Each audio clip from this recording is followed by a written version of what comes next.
¿Has sentido alguna vez que tu casa no está del todo vacía cuando apagas las luces? En México existen viviendas donde los muros guardan más que recuerdos, guardan presencias. Historias de familias comunes que, tras cruzar un umbral, se enfrentaron a pasos en la madrugada, sombras que no deberían estar ahí y objetos que se movieron solos frente a sus ojos. Esta noche escucharás relatos reales de apariciones en casas familiares, testimonios tan perturbadores que quienes los vivieron nunca volvieron a dormir igual. Si crees que tu hogar es un refugio seguro, prepárate, porque después de estas historias comenzarás a dudar incluso de los rincones más familiares de tu propia casa. En el municipio de Apodaca, al norte de Nuevo León, una familia decidió comenzar de nuevo en una casa aparentemente tranquila. La mujer, a quien llamaremos Lucía, había atravesado recientemente un divorcio complicado y buscaba refugio junto a sus 2 hijos pequeños. La vivienda, de fachada sencilla y paredes despintadas, parecía una oportunidad de estabilidad. Los vecinos le aseguraron que estaba desocupada desde hacía años, y ella pensó que ese aislamiento podría convertirse en el espacio perfecto para sanar heridas. Las primeras noches transcurrieron en calma, con la rutina de desempacar cajas y acomodar muebles. Sin embargo, la quietud se fue desmoronando con el paso de los días. Al principio fueron ruidos vagos, como pasos que resonaban en el piso superior cuando todos dormían abajo. Lucía atribuía aquello al cansancio o quizá a los crujidos normales de una casa antigua. Pero la explicación racional se volvió insostenible cuando encontró los juguetes de sus hijos alineados con precisión milimétrica en medio de la sala. Ninguno de los pequeños recordaba haberlos puesto así. El ambiente comenzó a cambiar de forma sutil pero opresiva. La casa olía a humedad aunque la ventilara, y en los rincones más oscuros parecía acumularse una sombra que nunca se disipaba. Las noches se tornaron pesadas, llenas de sueños interrumpidos por sonidos metálicos, golpes en las paredes y el murmullo de un llanto lejano que nunca lograba ubicar. Lucía despertaba con la sensación de no estar sola, como si una presencia invisible la vigilara de cerca. El cuerpo pronto empezó a mostrar señales. Una mañana descubrió 3 arañazos frescos en su espalda, como si unas uñas la hubieran marcado mientras dormía. En otras ocasiones, eran moretones inexplicables en sus brazos y piernas. Al principio trató de no asustar a sus hijos, pero ellos también comenzaron a cambiar. El mayor, normalmente alegre, empezó a mostrarse retraído, con la mirada fija en esquinas vacías. El más pequeño despertaba llorando en la madrugada, diciendo que alguien lo observaba desde el closet. Los vecinos, al enterarse, no parecían sorprendidos. Algunos confesaron haber escuchado lamentos provenientes de la casa mucho antes de que Lucía se mudara. Otros relataban ver luces encenderse en habitaciones vacías o sombras moverse detrás de las cortinas cuando supuestamente estaba deshabitada. Nadie quiso ahondar en los rumores sobre lo que había pasado allí antes. El tiempo avanzaba y cada noche se volvía más insoportable. El ruido de pasos ya no se limitaba al piso superior, ahora descendían hasta el pasillo frente a las habitaciones. Los juguetes rodaban solos por el suelo. En ocasiones, el televisor se encendía con la pantalla llena de estática, inundando la sala con un resplandor helado. Lo más perturbador era el llanto de un niño que todos escuchaban, un sollozo desesperado que surgía de diferentes rincones, incluso cuando los hijos de Lucía estaban profundamente dormidos. Un ambiente malsano se apoderó de todos. La mujer comenzó a perder peso, agotada por la falta de sueño y la sensación de estar siendo acechada en su propia casa. Sus hijos enfermaban con frecuencia, siempre pálidos, con ojeras marcadas y miedo de permanecer a solas en cualquier cuarto. Lucía sentía que la casa los consumía lentamente, drenando su energía, volviéndolos parte de un ciclo oscuro. Finalmente, incapaz de resistir más, decidió mudarse. Sin embargo, el vínculo con la vivienda no terminó al cerrar la puerta. El hermano de Lucía, que se había quedado un tiempo en la propiedad, relató haber vivido lo mismo, ruidos de pasos, objetos que cambiaban de lugar, y aquella sensación constante de ser observado.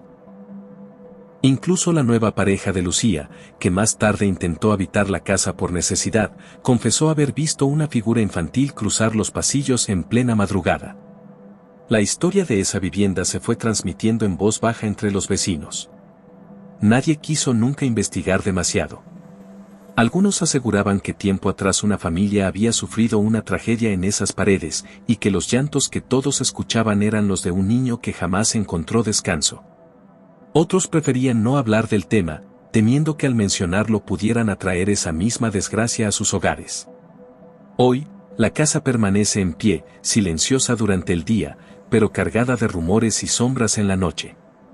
La fachada sigue igual, deteriorada, esperando al próximo inquilino que busque refugio sin saber lo que en realidad lo aguarda. Las marcas de lo ocurrido parecen permanecer impregnadas en los muros, como si el dolor de quienes alguna vez vivieron allí jamás hubiera abandonado las habitaciones. Quienes han pasado frente a la propiedad aseguran que, al mirar por las ventanas, se distingue una silueta pequeña de pie en la sala, observando hacia afuera con inmovilidad antinatural. Algunos afirman que si se pasa de madrugada puede escucharse, detrás de los vidrios rotos, el eco de un sollozo. Un lamento que se arrastra desde el pasado y que convierte la casa en un lugar donde la vida y la muerte conviven, esperando a la siguiente familia que se atreva a cruzar el umbral.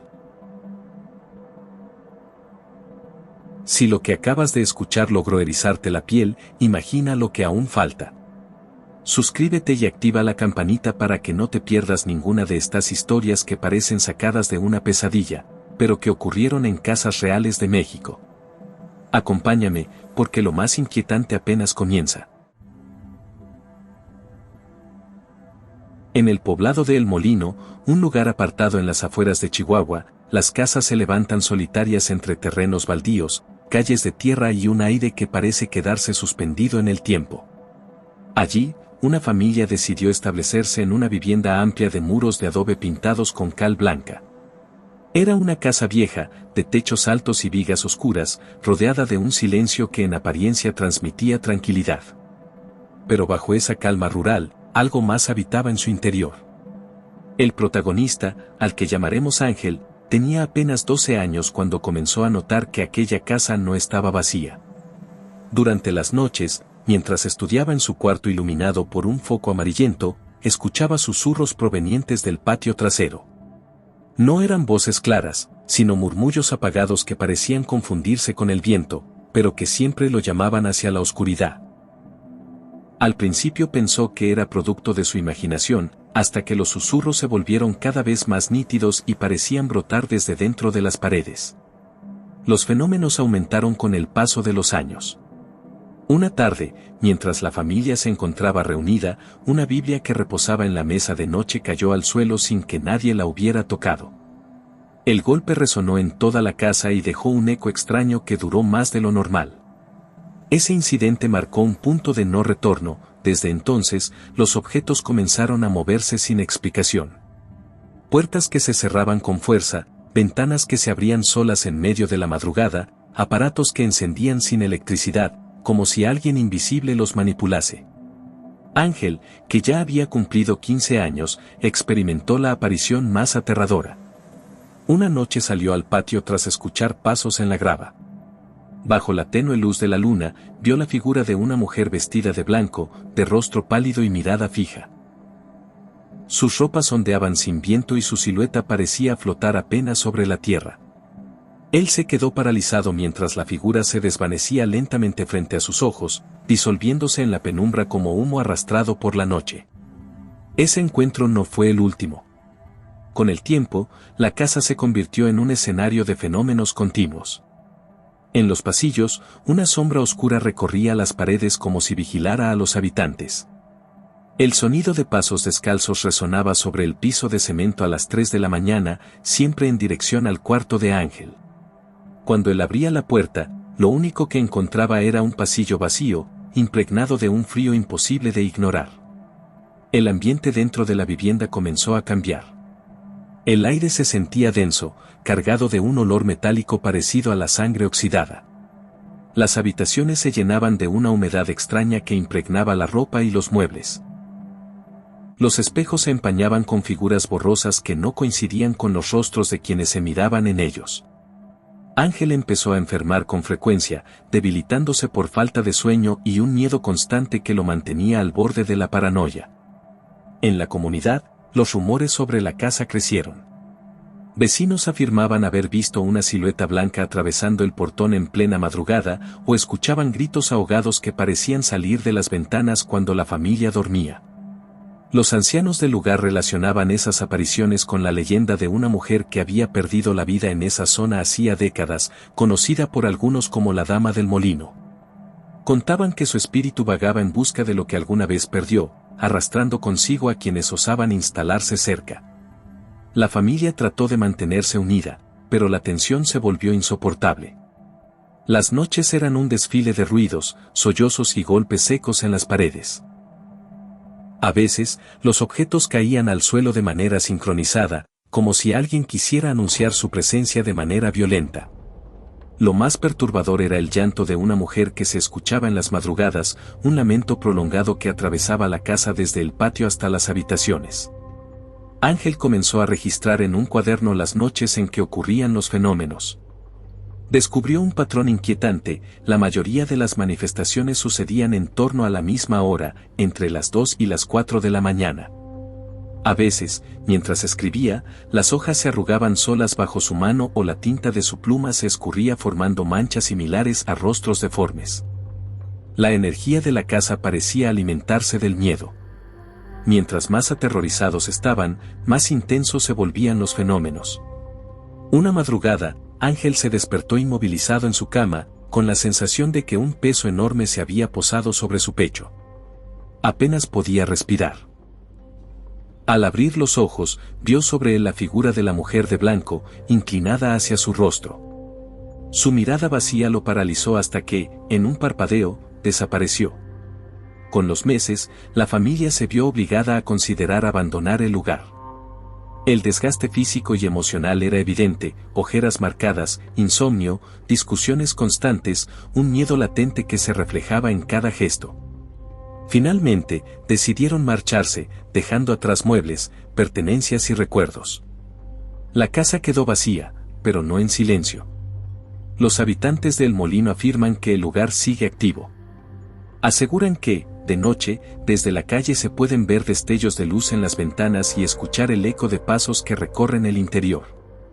Algunos aseguran que la mujer vestida de blanco se asoma brevemente desde la puerta principal, observando con detenimiento a quienes se atreven a pasar frente a la casa. Hoy, la vivienda permanece en pie, solitaria, cargada de historias susurradas en el pueblo. Nadie quiere habitarla, y quienes lo han intentado no duran más de unas semanas. Dicen que el espíritu de la Dama del Molino sigue ahí, atrapado entre paredes frías y pasillos interminables, buscando perpetuar su presencia en la memoria de quienes alguna vez se atrevieron a vivir en ese espacio maldito. Y aunque la familia logró escapar, Ángel nunca pudo liberarse del todo. Años después, en otros lugares, asegura escuchar de vez en cuando el mismo llanto apagado, los mismos pasos en la madrugada, el mismo frío que lo envolvía en aquella casa de su adolescencia. Como si la sombra blanca lo hubiera seguido, marcándolo para siempre. En un edificio antiguo del centro de la Ciudad de México, donde los pasillos parecían morder la luz y los elevadores respiraban con cansancio, una puerta se abrió para recibir a una familia que solo buscaba un alquiler posible y un poco de silencio. El departamento había quedado vacío de repente. Nadie dijo en voz alta la razón, pero el rumor viajó por la escalera de servicio, cruzó las terrazas, se deslizó bajo los tapetes del vecindario: el inquilino anterior se había quitado la vida. El casero cambió el cilindro de la cerradura, pintó con prisa las manchas más visibles, encendió un par de varitas aromáticas y entregó las llaves como quien realiza un trámite más. Ahí se instalaron, con cajas apiladas y muebles desajustados, y un niño de 8 años que no supo ponerle nombre a lo que sintió al cruzar el umbral. Lo llamaremos Julián. El piso de madera crujía con una queja vieja. Las ventanas daban a un patio interior que replicaba los sonidos de todos. Licuadoras al amanecer, radios encendidos, discusiones amortiguadas, risas que duraban lo que dura un cigarro en la azotea. Sin embargo, dentro de ese rectángulo de paredes recién blanqueadas, el aire tenía otra densidad. Era un frío que no venía de las corrientes del patio ni de las rendijas, sino de un punto fijo en el pasillo que conectaba las recámaras con la sala. A cierta hora, ese tramo se volvía más oscuro que el resto, incluso cuando estaba encendido el mismo foco. Las primeras noches trajeron pequeños desordenes que nadie quiso discutir. Un vaso cambiado de sitio. Un libro abierto en una página al azar. Un frasco de sal derramado en un círculo imperfecto sobre la barra de la cocina. La madre recogía, limpiaba, ordenaba. Julián observaba ese orden frágil recomponerse y entendía que la casa resistía la idea de volverse hogar.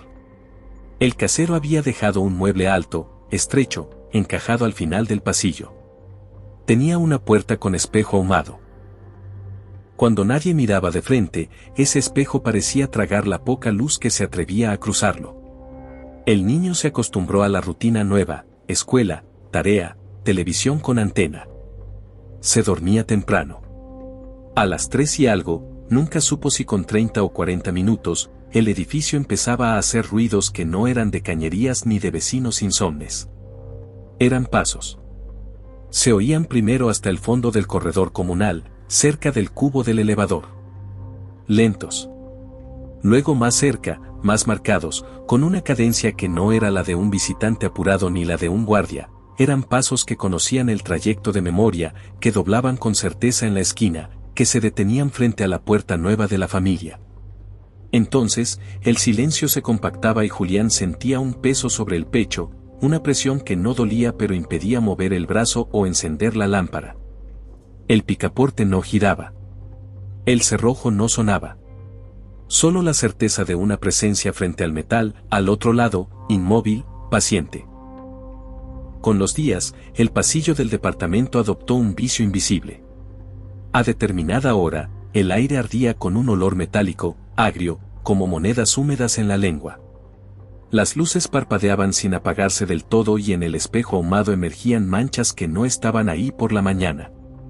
Julián empezó a despertar cansado, con arañazos finos en la piel, como si hubiera dormido sobre grava.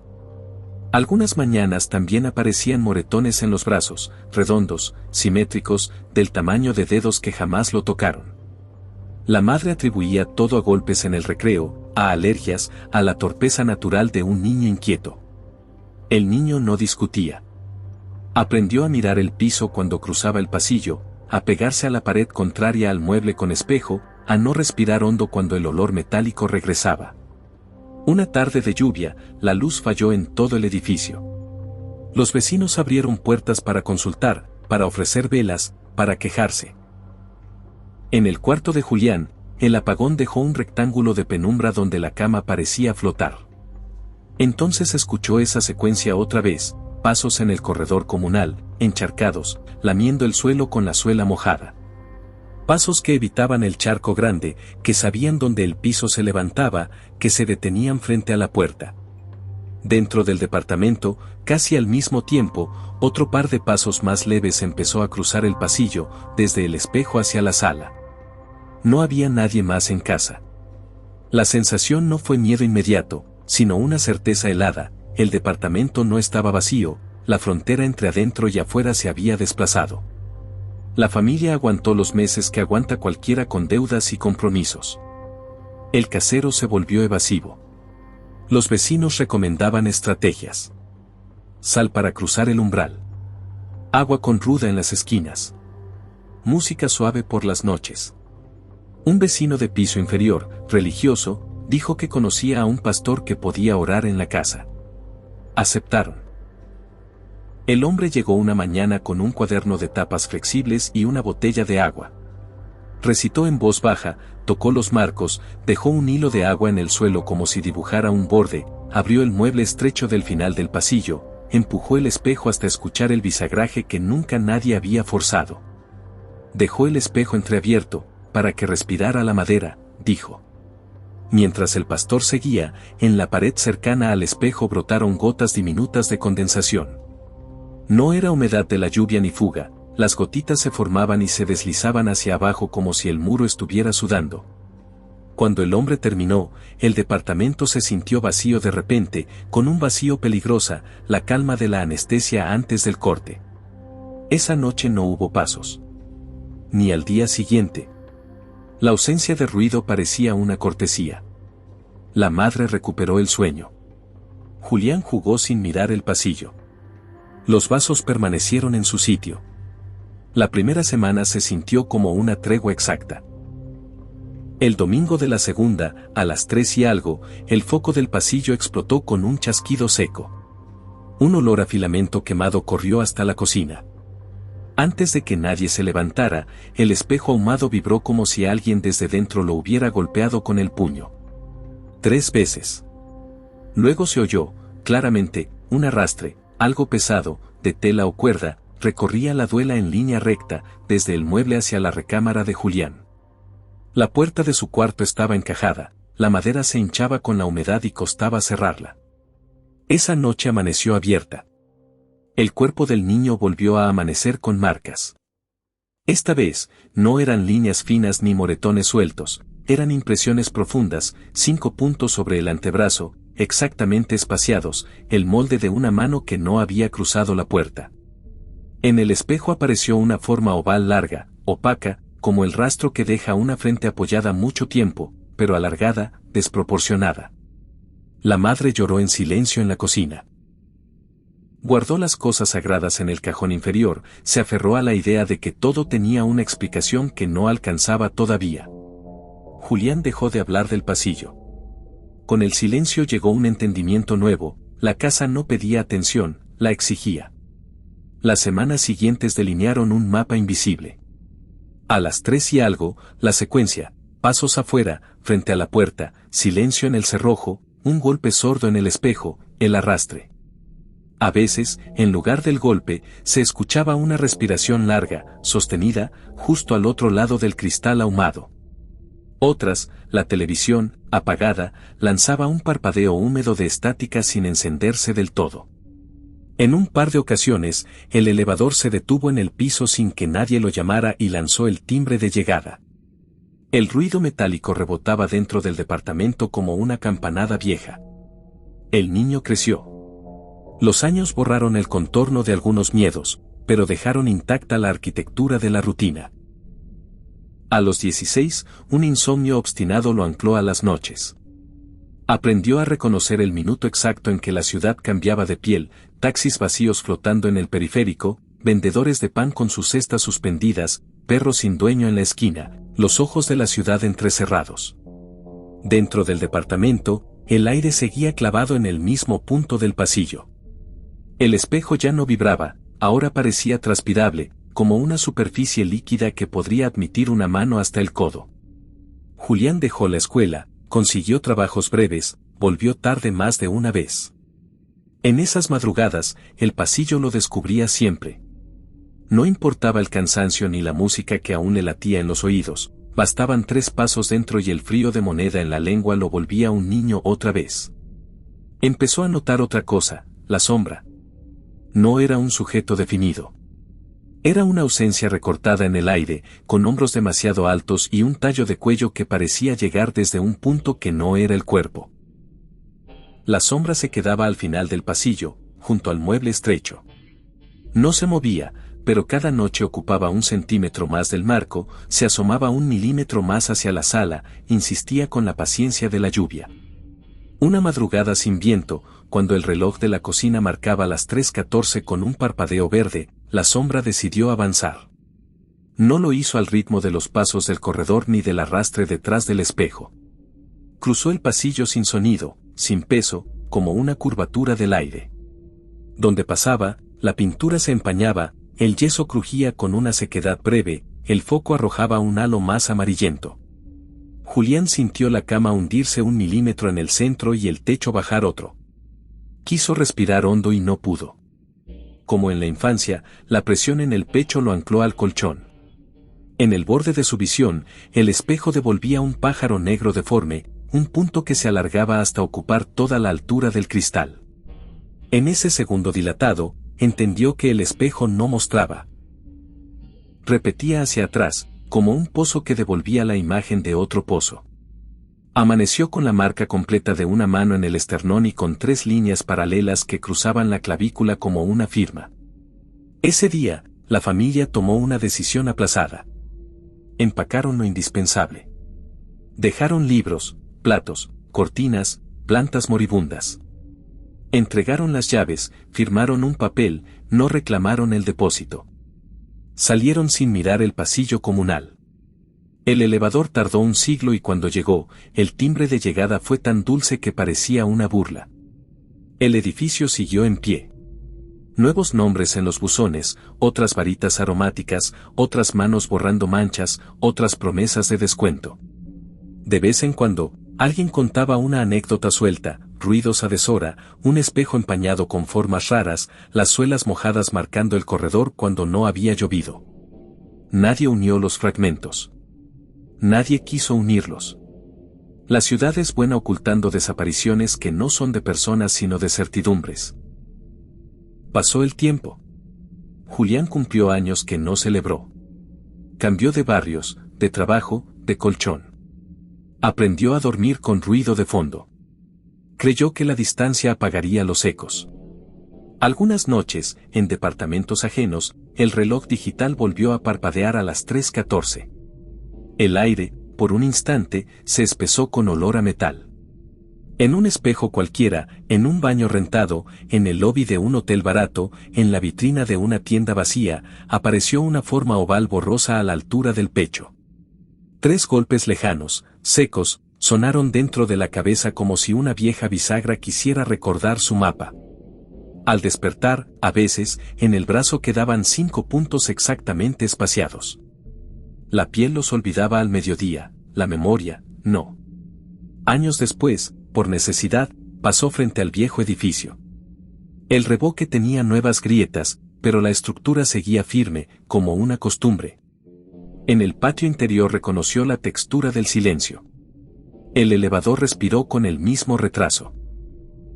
Las macetas polvorientas guardaban tierra sin planta. En el segundo piso, el corredor había sido reemplazado por una pintura fresca, a mitad, un rectángulo de pared lucía más mate, como si se hubiera secado distinto. En la puerta del antiguo departamento colgaba un listón de algún ritual reciente. Nadie salió. Nadie entró. El pasillo, ese animal que aprende, mantuvo el cuerpo quieto, pero movió los ojos. Julián no empujó el picaporte ni llamó con los nudillos. Se fue. Desde entonces entendió algo que no necesita explicación religiosa ni técnica: hay lugares donde el tiempo no se mueve hacia adelante, se dobla. Lo que ocurrió y lo que ocurre se rozan con facilidad en las superficies porosas. Un espejo puede ser una grieta si alguien del otro lado insiste el tiempo suficiente.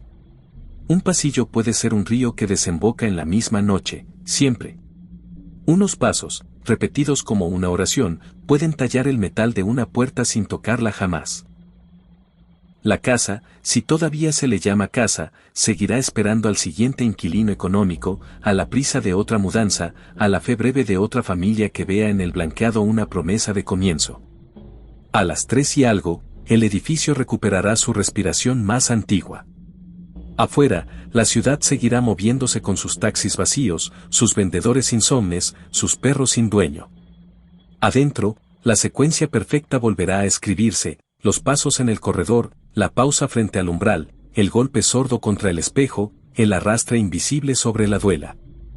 En algún punto de ese trayecto, una sombra ocupará 1 centímetro más, 1 milímetro más, un aliento más. Y quien viva allí despertará con marcas que no dejan recuerdo en la piel, pero que se graban en el plano de la casa como cicatrices en madera. Julián no olvidará la posición exacta del foco que explotó, ni el olor a filamento, ni el verde parpadeante de las 3:14. No olvidará el espejo que no reflejaba, sino repetía. No olvidará que la puerta no se abría, pero que igual alguien entraba. Hay miedos que no buscan gritos, buscan duración. Hay sombras que no quieren atención, quieren hábito. Y hay departamentos que aprenden el nombre de sus habitantes para pronunciarlo sin voz, cada madrugada, justo cuando la ciudad cierra los ojos y todo parece, por un segundo, más fácil de negar. Si llegaste hasta aquí, es porque estas historias te atrapan tanto como a mí al contarlas. Recuerda suscribirte y dejar tu apoyo. Así podremos seguir explorando juntos los rincones más oscuros de lo paranormal. Lo que viene a continuación es aún más perturbador. En Toluca, donde las madrugadas se asientan como una losa húmeda sobre los techos y el aliento se vuelve una nube breve antes de desaparecer, una familia se mudó a una casa de paredes recién pintadas y piso de loseta fría. No era grande ni antigua, solo una vivienda en un fraccionamiento silencioso con bardas demasiado altas y árboles podados con precisión. La promesa era simple: estabilidad, rutina, el sonido del refrigerador como único respirador nocturno. Los llamaremos Irene, Raúl, Damián y Nicolás. En la sala, un caminador de plástico aguardaba a que el más pequeño aprendiera a empujar la vida con las piernas recién estrenadas. En las repisas, los juguetes del mayor formaban un paisaje de plástico amable, un orden leve que soportaba las prisas diarias. Los primeros días estuvieron vacíos de señales. La luz entraba tibia por las mañanas y la casa devolvía el eco de cualquier risa, como si aún estuviera probando el tamaño de sus habitantes. La loseta conservaba la temperatura de la noche incluso a mediodía, y el olor a pintura y yeso húmedo fingía una limpieza que con el tiempo sería imposible. Luego, algo giró en un ángulo casi imperceptible. Un control remoto cambiado de sitio. Una puerta del mueble de la sala apenas entornada cuando todos juraban haberla dejado cerrada. Un vaso sin agua con la base húmeda como si acabara de ser levantado por una mano ausente. Irene atribuyó cada detalle a la torpeza del traslado, a la mala memoria de la costumbre. Raúl instaló una cámara barata en el comedor, solo para vigilar mientras trabajaban y así ver al bebé cuando gateaba cerca del caminador. La cámara capturaba una luz verdosa por las noches, dibujaba sombras redondas sobre el piso y colocaba una marca digital insistente en un rincón de la pantalla. El primer archivo que llamó la atención no fue un portazo ni un objeto azotado, sino algo mínimo. Una almohada en el sofá que, estando sola, cambió un ángulo imposible con la ligereza de un suspiro. No había cortinas levantadas, no corría el aire, la ventana estaba clavada. La almohada no saltó, apenas se reacomodó como si el cuerpo invisible que la había usado se pusiera de pie de manera silenciosa. La fascinación convivió un instante con la incomodidad. Se revisó el video varias veces, se aumentó la exposición, se hizo zoom, se buscó en el audio un roce, un indicio. Nada. En la noche siguiente, con la casa aún, la cámara guardó otro gesto. La silla del comedor se arrastró 3 centímetros hacia atrás con un movimiento pausado que dejó una línea más clara en la loseta. El sonido del roce se coló en el micrófono como un susurro de papel arrugado. No hubo crujidos de madera ni vibraciones de otras cosas. Solo esa silla avanzando el equivalente al ancho de un dedo. Raúl, meticuloso por inercia, añadió 2 cámaras más. Una apuntó al pasillo largo que unía sala y recámaras. La otra quedó en el cuarto de los niños, vigilando el caminador y la alfombra donde Damián construía torres de bloques de colores. Las cámaras trabajaban con infrarrojo y, cuando la casa dormía, el mundo se volvía un negativo acuoso con bordes luminiscentes. La primera madrugada con ese trío vigilante dejó un archivo inconfundible. A las 3:17, el caminador se acercó al centro del encuadre, despacio, con una cadencia de oscilación ligera, como si unas piernas pequeñas lo impulsaran por dentro. No había nadie. La cámara del pasillo registró, al mismo tiempo, una sombra sin dueño que cruzó de pared a pared con la elasticidad de una gota extendiéndose. La cámara de la sala mostró la almohada girando de nuevo, un cuarto de vuelta, obediente a la misma impaciencia contenida. Lo racional se permitió una última oportunidad. Electrostática, presión de puertas, corriente descendente, vibraciones mínimas del refrigerador. La mente barajó posibilidades como cartas mal mezcladas y descartó una a una conforme las pruebas insistían. Las ruedas del caminador fueron trabadas con ligas. Aún así, esa madrugada, el caminador se inclinó hacia adelante y arrastró su peso en una línea breve como si lo empujaran desde una altura invisible. La cámara captó un detalle en la esquina de la alfombra, fibras levantadas en sentido contrario, como si algo hubiera pasado 2 veces sobre el mismo hilo. La casa empezó a tener horarios que no pertenecían a los humanos que la rentaban. Entre las 2:50 y las 3:40, la temperatura bajaba 2 grados a pesar del calentador encendido. Las plantas junto a la ventana amanecieron 3 mañanas seguidas con tierra removida aunque nadie las regara. Un muñeco de vinil apareció empinado contra la pared, como si mirara con terquedad el ladrillo, y al día siguiente se encontró cúbito dorsal en medio de la sala, la cara en blanco contra un brillo verdoso. El caminador dejó una huella de caucho en la loseta, una curva suave con un inicio más oscuro, como si un impulso lo hubiera arrancado desde quieto. Los archivos se acumularon. Algunos tenían solo un golpe seco. Otros, un arrastre con una pausa exacta a mitad del trayecto, como si la fuerza que empujaba necesitara tomar aire. Los más inquietantes carecían de sonido y estaban hechos de silencios tensos donde objetos menores se acomodaban sin ruido aparente. Hubo un video en particular que no admitió coartadas. La cámara del pasillo, con su ángulo alto, captó una sombra con altura de niño cruzando en dirección a la sala, mientras en el cuarto de los niños el caminador se ponía en marcha desde el rincón y avanzaba en diagonal, esquivando un juguete como si supiera que estaba ahí. La sombra no correspondía a nadie, ni a luz de auto, ni a reflejo.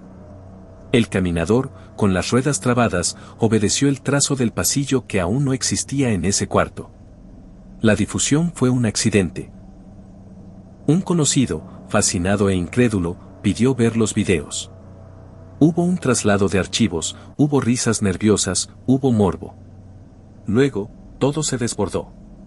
En cuestión de horas, los fragmentos de la casa estaban en manos de extraños que discutían si se trataba de hilo invisible, de imanes, de edición, de engaño. Unos pedían planos para descartar corrientes de aire, otros analizaban sombras cuadro a cuadro, otros señalaban que la casa se veía demasiado limpia para una familia con niños. Mientras tanto, dentro de esa casa, la familia descubría que no hay filtro que apague el miedo cuando la madrugada vuelve a reunirlo todo. El fenómeno no se conformó con moverse delante de una lente.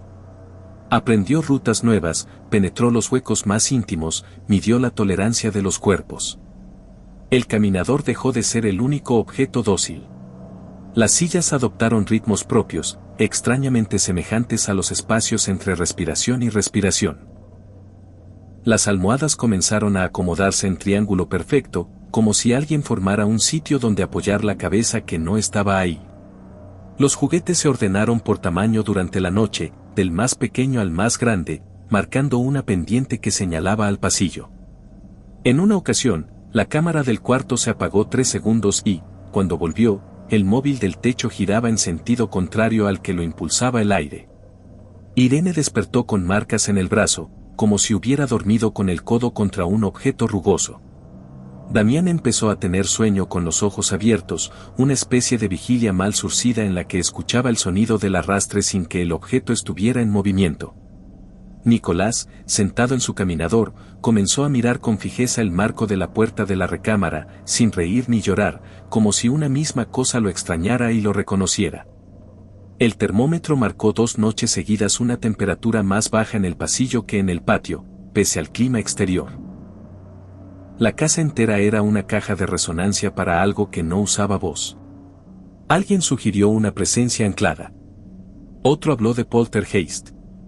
Las etiquetas no importaron más que la urgencia. Se bendijo la casa con agua traída de una iglesia cercana. Se dejaron granos de sal en las esquinas, hojas de ruda en la entrada, un rosario colgando del respaldo de una silla. La cámara captó el rosario tensándose con un tirón seco a las 3:17, como si buscara reacomodarse en un cuello ausente. Al día siguiente, el hilo estaba en el piso formando un óvalo perfecto, y las cuentas habían dibujado, sin querer, un ojo. A partir de ese día, el caminador dejó de avanzar en línea recta. Empezó a describir arcos cortos que se encimaban casi en el mismo lugar. En el audio, una interferencia levemente grave aparecía solo cuando el objeto se movía. La vibración no era eléctrica ni mecánica, era una especie de latido invertido que hacía que la piel con vello respondiera antes que el entendimiento. Damián, jugando a 1 metro, sintió como el piso parecía exhalar por debajo de la loseta, como si respirara al mismo tiempo que ese ruido sin fuente. El archivo más visto de todos se grabó una tarde sin viento. Damián construía torres de bloques y Nicolás descansaba en el caminador con la mirada clavada en un punto fuera de cuadro. En una esquina, una almohada giró sobre sí misma, primero lento, luego con un impulso extra que la dejó apuntando hacia el pasillo. La silla más cercana se deslizó 2 centímetros, detuvo su trayecto, volvió a avanzar el mismo tramo. El caminador, sin que nadie lo tocara, realizó un recorrido en curva, esquivó el borde de la alfombra y se detuvo frente al marco de la puerta. Damián levantó la cabeza, pero no se movió. El archivo terminó justo cuando la cámara sacó de foco por un parpadeo y el sonido del arrastre quedó suspendido en el aire como un hilo tensado entre 2 clavos. Quien revisó el material esa noche dijo que el pasillo, por primera vez, había abarcado más espacio del necesario. No era un truco de perspectiva, era la sensación de que la arquitectura misma cedía, como si el rectángulo estrecho se ensanchara a voluntad para dar paso a algo que no cabía. En la marca digital, los segundos parecieron estirarse. Cada número cayó con peso y demoró una fracción más de lo previsto. En la pantalla, el mundo no obedecía al ritmo automático de las cosas que siempre han sido iguales. La casa imponía su compás con precisión quirúrgica. Las cámaras siguieron multiplicándose. Hubo una en la cocina, otra junto a la puerta, otra en el cuarto de lavado. En un par de ocasiones, todas perdieron señal al mismo tiempo en un silencio absoluto que duró 12 segundos. Cuando regresaron, la vajilla había cambiado de repisa, un vaso había desaparecido y una huella de caucho nueva marcaba la loseta con una curva jamás antes dibujada. Las noches se compactaron. La familia aprendió a caminar por los bordes, a no rozar los muebles más de lo estrictamente necesario, a evitar el piso donde la goma había dejado trayectoria, como si esos rieles invisibles fueran una carretera de otra especie. El miedo también tiene elasticidad. Se estira, regresa, forma memoria, educa. El cuerpo aprende a leer el aire, a oír la vibración específica que antecede al arrastre, a distinguir el olor levemente metálico que anuncia la rotación de la almohada. El cerebro empieza a ubicar las zonas de la casa donde el frío es distinto, un frío que no muerde la piel sino la satura. Una madrugada, el espejo del pasillo devolvió una silueta que no correspondía al ángulo de ninguna cámara. No era figura humana completa, ni sombra de mueble, ni reflejo de ventana. Era un contorno a la altura del caminador, del tamaño exacto de un cuerpo que aún no sabe sostenerse de pie, un vacío con borde de luz que parecía practicar el equilibrio. La decisión de irse no llegó como un estallido, sino como una gota que colma. La casa se había apoderado del calendario, de los trayectos, de los gestos. El último archivo grabado mostró la sala vacía. En un extremo, la almohada giró hasta apuntar hacia la puerta. La silla más cercana deslizó su cuerpo lo suficiente para marcar la línea sobre la loseta.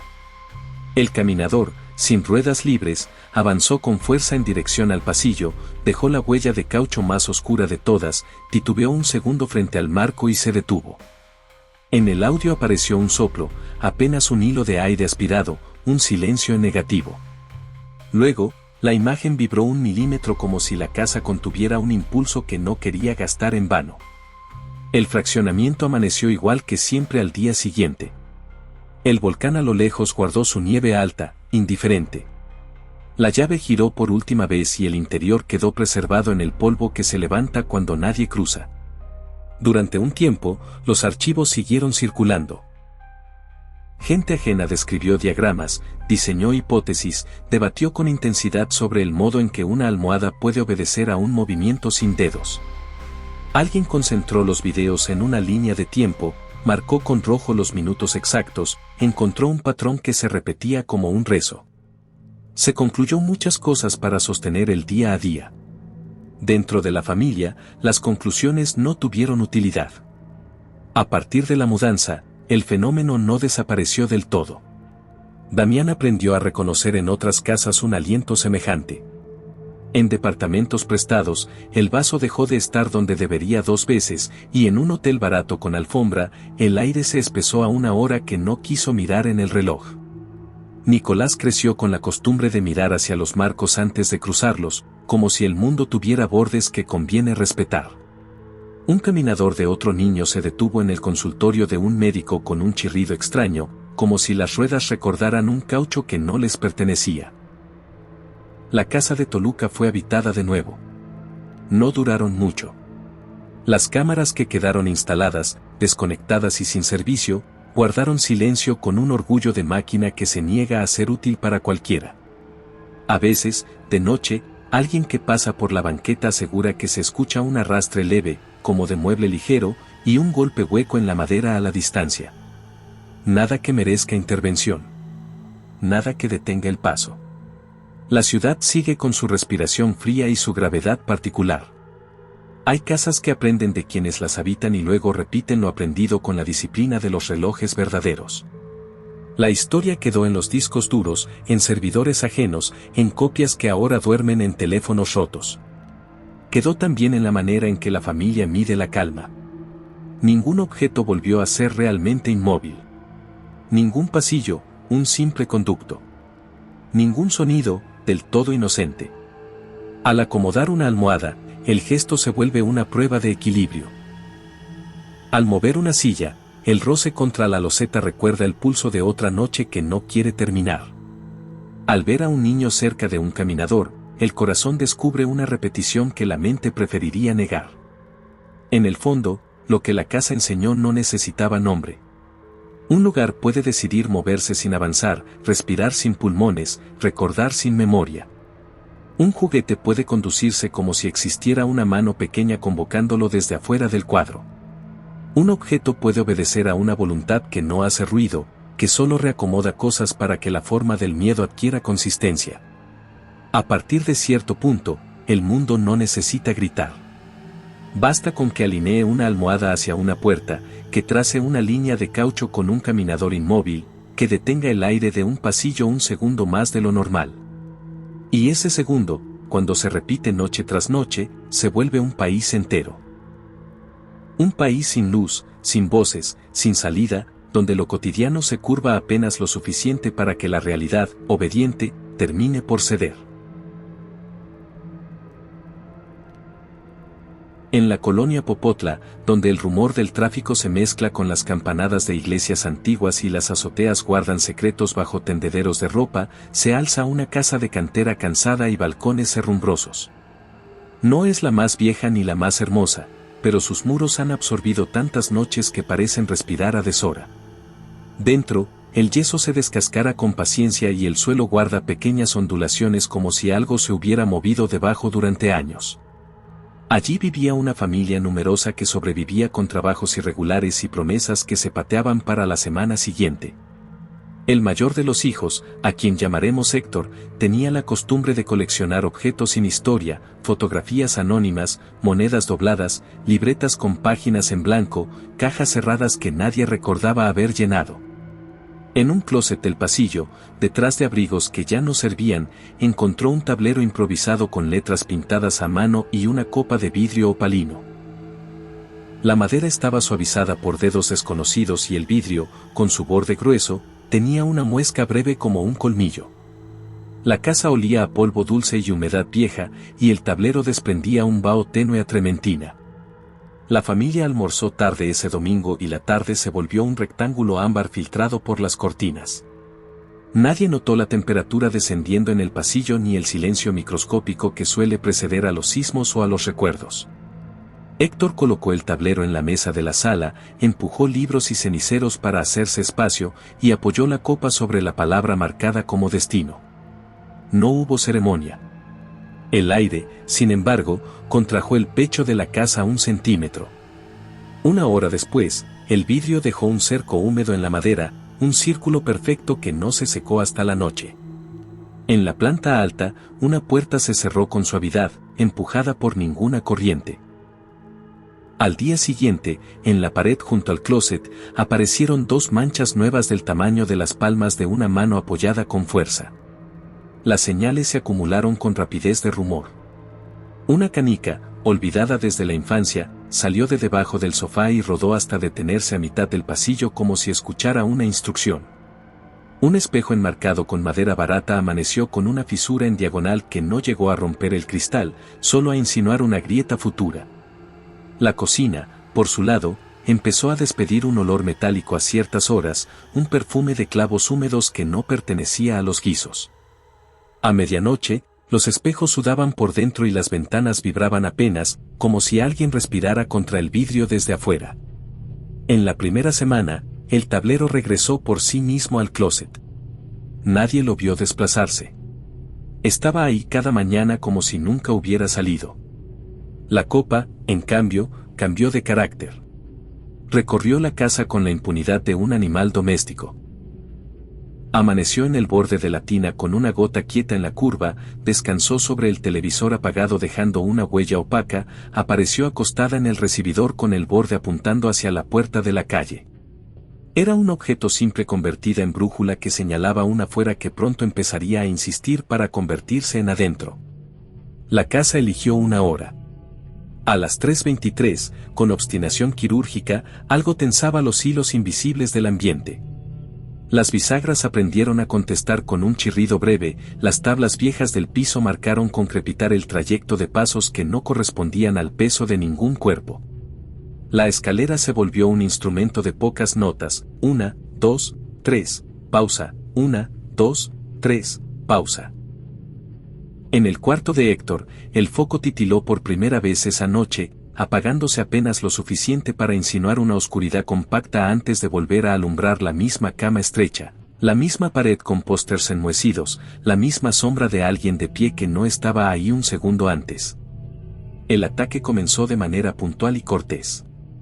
Arañazos finos en los antebrazos, como si hubiera dormido sobre una rejilla.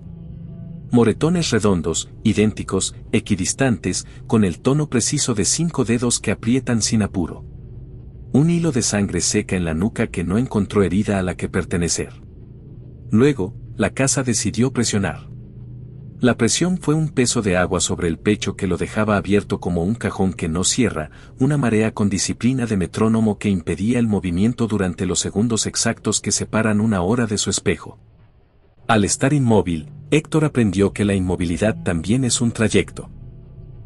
Oía la escalera, sentía el aire doblarse en la esquina, contaba 3 respiraciones de la casa y, solo entonces, su cuerpo le permitía recuperar el pulso completo. En la mesa del comedor, el tablero permanecía encerrado bajo un hule con flores. Cuando alguien levantaba el plástico para sacudir migas, el tablero dejaba un rastro de olor resinoso y una marca de barniz reblandecido que tardaba en desaparecer. Nadie lo tocaba de día, pero cada noche se deslizaba unos centímetros, reclamando su posición original a mitad de la mesa. La copa volvió a colocarse sobre la madera, nunca arriba de un sí, nunca sobre un no, siempre sobre la curva sin letras donde se posa la incertidumbre. El miedo, que al principio fue discreto, se organizó como un oficio. La familia aprendió a caminar en punta en ciertos tramos, a evitar sentarse en la silla que crujía con un quejido distinto, a no mirar de reojo la esquina donde el papel tapiz se despegaba. La casa devolvía favores con precisión. Un vaso olvidado en la sala aparecía en la cocina con la base mojada, una llave cerrada amanecía abierta 1 centímetro, una fotografía tomada sin flash exhibía una neblina compacta en forma de torso a la altura de la escalera. El tablero, paciente, marcaba cada día su propia línea de tiempo con el círculo de humedad que la copa dejaba al retirarse. Algunos días el círculo era doble, como si se hubiera repetido el movimiento. En la segunda semana, la violencia ensayó su primera escena. La puerta del baño se azotó con un golpe ciego que descolgó el marco. Un espejo pequeño cayó de espaldas como un insecto exhausto. En la pared, encima de la cama de Héctor, aparecieron 3 líneas paralelas del grosor de un dedo. No rompían la pintura, solo la deprimían, como marcas de un instrumento que no necesitaba filo. En la cocina, una cuchara arrancó un giro sobre sí misma y apuntó al pasillo. Los sonidos no eran aleatorios. Componían una gramática con verbos cortos y órdenes que nadie quería traducir. El barrio también pareció enterarse. Vecinos que regresaban tarde aseguraron ver, a través del ventanal de la sala, una figura quieta junto a la mesa, inmóvil, demasiado recta para pertenecer a alguien vivo. Un perro se negó a cruzar la banqueta de esa casa durante una semana. El panadero que anunciaba con campanilla su llegada dejó de pasar por esa acera. En la azotea, las palomas evitaron el tanque de agua, como si el concreto exhalara un resabio agrio que solo ellas percibían. Cuando por fin alguien sugirió ayuda, la casa respondió con una calma aún más perturbadora. Un hombre acostumbrado a rezar entre paredes ajenas cruzó el umbral con un maletín suave de cuero y un frasco de vidrio con agua transparente. Recorrió las habitaciones dejando pequeñas gotas en esquinas, marcando cruces silenciosas sobre marcos y espejos, abriendo ventanas que parecían selladas por una cera que no existía. En el pasillo, frente al closet donde vivía el tablero, el hombre se detuvo un segundo más de lo normal. El aire ahí no estaba frío, estaba espeso, lleno de partículas mínimas que ocupaban el espacio de manera distinta. Al salir, dejó el frasco de agua sobre la mesa. Por la noche, el frasco se inclinó un grado exacto, el suficiente para derramar una línea finísima que cruzó la madera y cayó al piso en un hilo continuo. La línea tocó el borde del tablero, lo bordeó con paciencia y se detuvo justo antes de cubrir la palabra final, como si hubiera obedecido una frontera invisible. La tercera semana inauguró la repetición que desgasta. Todas las noches, a la misma hora, la escalera tocó su partitura breve.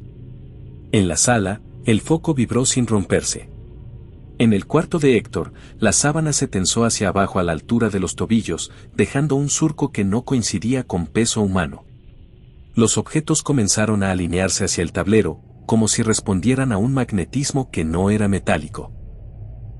Sillas con sus respaldos apuntando a la mesa, zapatos girados hacia el comedor, libros deslizados con el lomo orientado a las letras pintadas en madera. En el closet, la ropa colgada giró un par de grados en las perchas, todas en la misma dirección.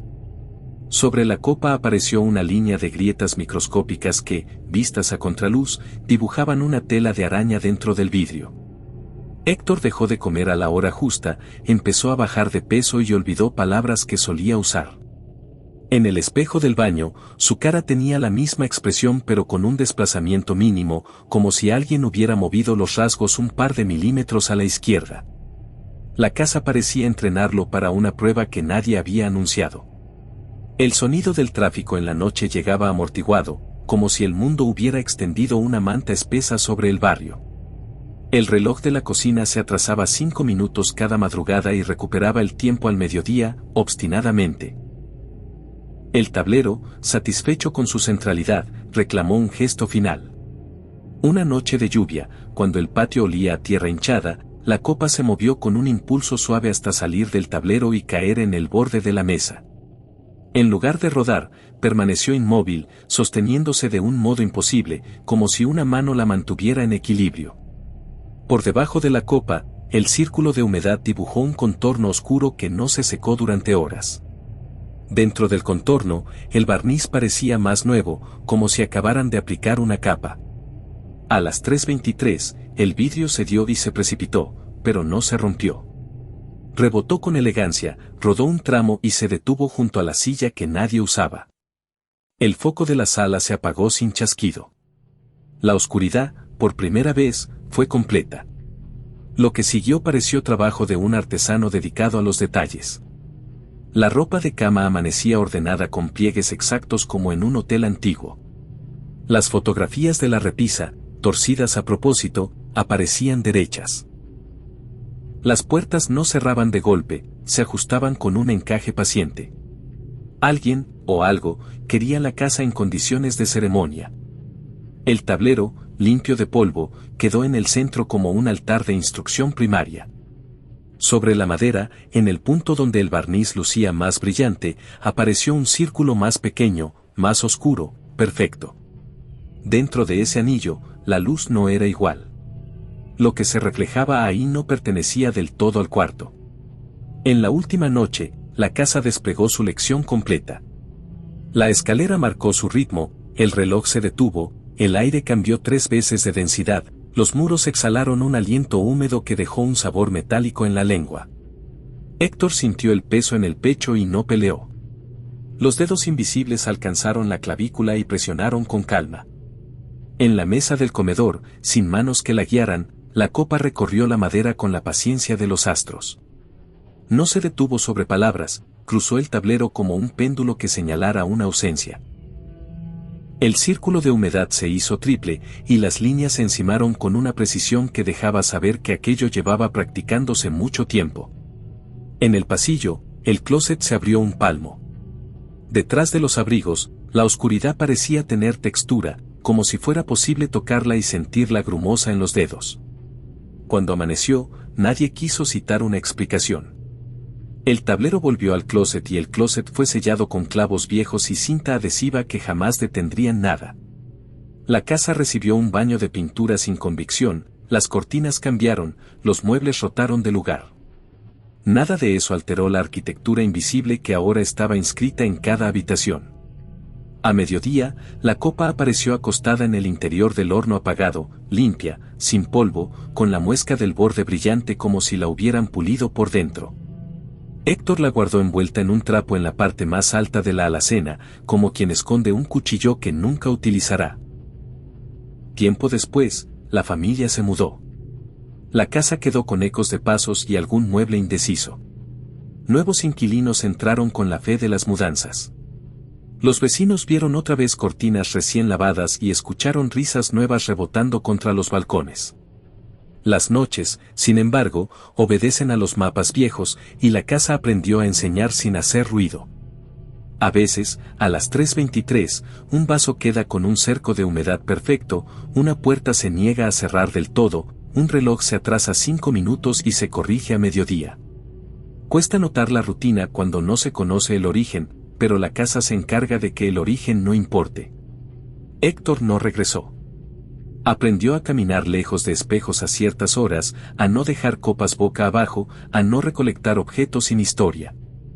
En otras casas, de pronto, el aire se espesa por segundos, un reloj se detiene, una madera cruje con el número exacto de pasos, y la memoria corre hasta la mesa de cantera y el tablero de letras desparejas. No piensa en nombres ni en fechas ni en quién fue el primero en mover el vidrio. Piensa en lo que la casa le enseñó, que ciertas puertas no se abren, se afinan, que hay espacios cuya quietud no es descanso, es espera, que las cosas simples, si insisten lo suficiente, terminan curvando el mundo a su medida. En Popotla, la fachada sigue igual, con grietas nuevas que parecen antiguas. La casa respira lo justo de día y exhala de noche. En el closet del pasillo, detrás de abrigos que ya no se usan, la madera guarda el calor de manos que no se recuerdan. El tablero espera una tarde cualquiera y la copa, con su muesca mínima, aguarda el pulso de alguien que aún no ha aprendido a desconfiar de lo que no hace ruido. Nada grita. Nada suplica. Todo se acomoda con el cuidado exacto que pide el miedo cuando quiere durar. Y la casa, paciente, repite su lección cada madrugada, doblando 1 milímetro de realidad hasta que el resto cede, como cede la madera cuando la humedad decide que el mundo, por fin, le pertenece. Estas fueron solo algunas de las historias de casas en México donde lo imposible se volvió cotidiano. Recuerda suscribirte y dejar tu comentario, así podremos seguir abriendo puertas hacia más relatos que no todos se atreven a contar. Y ahora, antes de apagar las luces, observa bien tu propia casa, porque a veces, lo que más tememos, ya está ahí, esperando en silencio.